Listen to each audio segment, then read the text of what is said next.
How to remove phone number from Discord account. In this video, I'm going to show you how to remove the phone number from your Discord account within the Discord app on your iPhone or Android phone. And if this video helps you, please consider giving it a like and also subscribe to my channel because that really helps me out.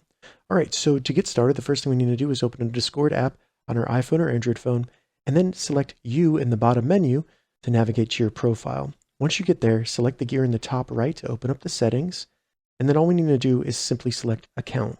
From here, we'll see our phone number, but in order to actually remove our phone number, we need to make sure that there's an email address where it says email and that that email has been verified. Once you've done that, simply select Phone.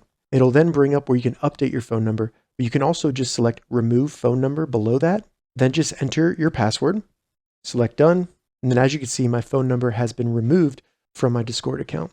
Now, if for some reason your phone number is associated with a different account that you don't have access to, I would recommend using a service like Google Voice so that your new Discord account can be associated with your new phone number from Google Voice. If this video helped you, give it a thumbs up and please consider subscribing to my channel.